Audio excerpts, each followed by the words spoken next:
கர்த்தருடைய பரிசுத்த நாமத்திற்கு மகிமை உண்டாவதாக. இன்றைய வசனம் எபிரேயர் 13:16 நன்மை செய்யவும் தான தர்மம் பண்ணவும் மறவாதிருங்கள், இப்படிப்பட்ட பலிகள் மேல் தேவன் பிரியமாயிருக்கிறார்.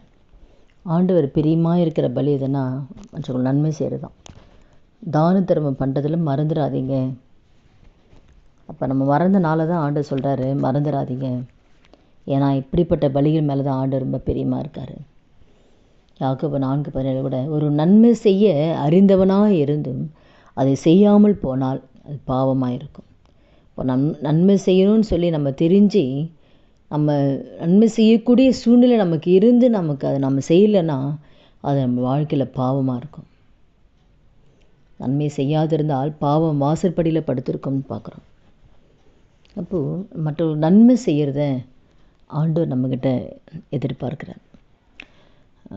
அப்போஸ்தலரில் கூட கொர்நேலியை குறித்து நம்ம பார்க்கும் பொழுது அவன் தான தர்மங்களை செய்து ஜனங்களுக்கு மிகுந்த தர்மங்களை செய்து எப்பொழுதும் தேவனை நோக்கி ஜெபம் பண்ணி கொண்டு இருப்பான். அப்போ அங்கே தேவதூதன் சொல்லும்போது உன் ஜெபங்களும் உன் தர்மங்களும் தேவனுக்கு நினைப்பூட்டுதலாக அவர் சந்நிதியில் வந்து எட்டி இருக்கிறது. அப்போ அந்த தர்மங்கள் தான் ஆண்டவருடைய சந்நிதியில் நினைப்பூட்டுதலாக அமைஞ்சது. அந்த தான தர்மம் அவருடைய ஜெபமும் தர்மந்தான். அதில் தான் தூதன் ஆண்டவர் அனுப்புகிறார். இந்த நாளில் கூட நம்முடைய வாழ்க்கையில் நம்ம செய்கிற நம்முடைய வாழ்க்கையில் நன்மையினால் வருகிற ஆசீர்வாதம் வேதத்தில் நிறைய இருக்குது.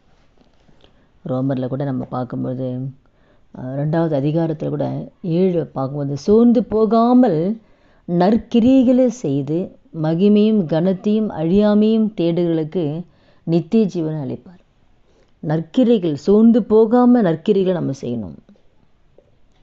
அதிலே நன்மை செய்கிறவனோ எவன் நன்மை செய்கிறானோ அவனுக்கு மகிமையும் கனமும் சமாதானம் உண்டாகும். அப்போது நன்மை செய்கிறவங்களுக்கு மகிமையும் கனமும் சமாதானத்தை ஆண்டவர் கொடுப்பார். அப்போ நன்மை செய்கிறதுனால நமக்கு எத்தனை ஆசீர்வாதங்களை ஆண்டு கொடுக்குறார். நித்திய ஜீவன் நன்மை செய்கிறதுனால ஆண்டவர் நித்திய ஜீவன் ஆண்டு கொடுக்குறார். அப்போ நிறைய நன்மை செய்தனால் வருகிற ஆசீர்வாதங்கள் நிறைய நம்முடைய வேதத்தில் நம்ம பார்க்குறோம். இதனால் கூட அந்த வார்த்தை கேட்க நம்ம ஒவ்வொருத்தர் வாழ்க்கையிலையுமே நாம் அந்த நன்மை செய்களாய் தான தர்மம் பண்ணுகளாய் நாம் இருக்கிறோமான்னு சொல்லி நம்மை ஆராய்ந்து பார்க்குறோம். ஆராய்ந்து பார்த்து அப்போ இனி வருகிற நாட்களில் அப்படிப்பட்ட தான தர்மங்கள் செய்து தேவன் வைத்திருக்கிற நம்ம நன்மைகளை நம்ம சுதந்திரித்துக் கொள்வோம். ஜெபிக்கலாமா? துதிகள் மத்தியில் வாசம் செய்ய நல்ல தகப்பனே, இயேசு கிறிஸ்து நாமத்தில் நம்முடைய சமூகத்தில் வருகிறோம். இந்த வார்த்தை கேட்குற ஒவ்வொருத்தர் வாழ்க்கையிலே ஆண்டவரேன், இனி வருகிற நாட்கள் எங்கள் வாழ்க்கையில் ஆண்டவரேன் அப்போ மற்றவர்களுக்கு நன்மை செய்யக்கூடிய எந்தெந்த வகையிலாம் எங்களால் நன்மை செய்ய முடியுமோ அந்த நன்மை செய்யக்கூடிய இருதயத்தை எங்கள் ஒவ்வொருவருக்கு தாங்கப்பா. அதே போல் தான தர்மம் பண்ணுவதிலும் எங்களால் முடிந்த அளவு ஆண்டவரேன் அப்பா மற்றவர்களுக்கு உதவி செய்ய தான தர்மம் பண்ணக்கூடிய கிருபை ஆவியான ஒவ்வொருவருக்கு கத்தர் கொடுத்து நடத்த முடியும் ஜெபிக்கிற ஆண்டவரே. நமக்கு பிரியமாய் ஆண்டவரே நாங்கள் ஒவ்வொரு காலங்கள் நடக்க உதவி செய்யுங்கப்பா. இதுவரைக்கும் நாட்கள் அப்படி நடத்த போகிற தயவுக்காக உமக்கு நாங்கள் நன்றி செலுத்துக்கிறோம். இயேசுவின் நாமத்தில் ஜெபிக்கிறோம் நல்ல பிதாவே, ஆமீன். கர்த்தர் நாமத்துக்கு மகிமை உண்டாவதாக.